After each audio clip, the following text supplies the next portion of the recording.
এইটু জিনিসপত্র নেই যে এরা চুরি চুরি করিয়া নিয়ন্ত্রণ। কোনো বালুর চর নয়, আমি যে এই জায়গাটিতে বসে আছি এটা শহীদ রিয়া গোপ স্টেডিয়াম। নামটিও আপনার কাছে বেশ অপরিচিত লাগতে পারে, কারণ নারায়ণগঞ্জের এই ঐতিহাসিক স্টেডিয়ামটি আসলে ফতুল্লা স্টেডিয়াম নামেই বেশ পরিচিত। গেল 2 বছর ধরে স্টেডিয়ামের সংস্কার কাজ চলছে, কিন্তু 2 বছর পর আসলে এখানকার সর্বশেষ পরিস্থিতিটা কি?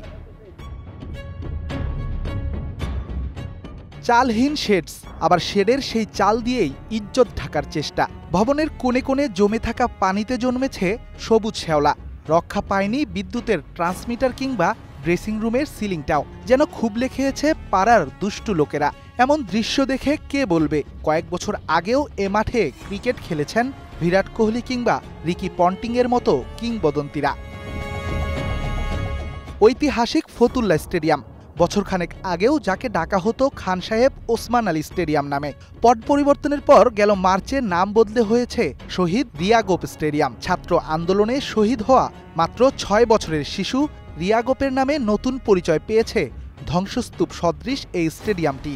কিন্তু নাম পাল্টালেও যেন গৌরব ফিরেনি গ্যালারির উচ্ছ্বাস কিংবা ব্যাটে বলের প্রতিধ্বনি।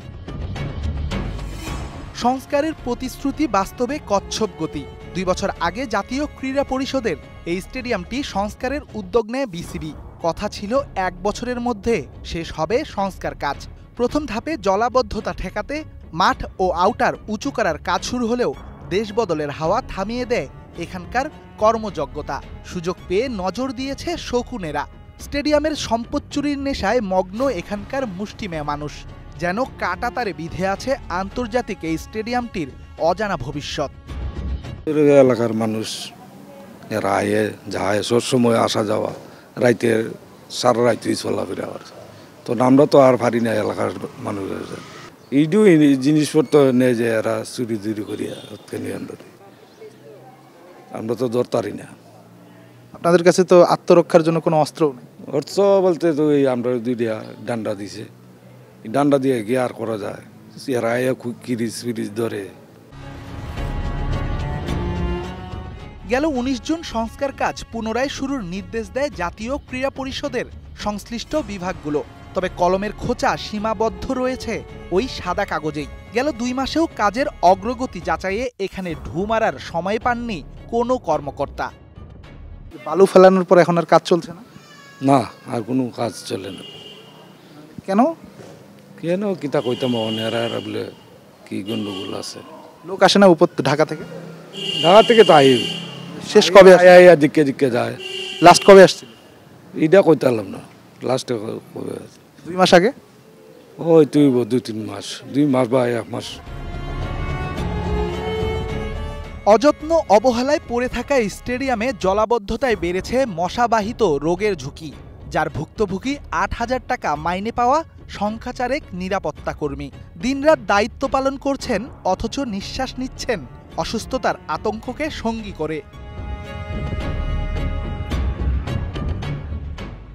মশা তো ধরে রাত কেলা ইয়ে করে লাগে, সবগুলো রাখে না। তবে কাজ করাটা আসলে এখানে কতটা কঠিন লাগে? কোটিং বলতে তো রাইতে তো কোটিং বেশি, রাইতে তো মশার কামড় খাই, এর চেয়ে আর কোনো কোটিং নেই। সারা যদি নাই না দেয় ওষুধ বষুধ, আমরা কোনো করোনার কিচ্ছু আছে? আমরা তো এইভাবেই থাকি।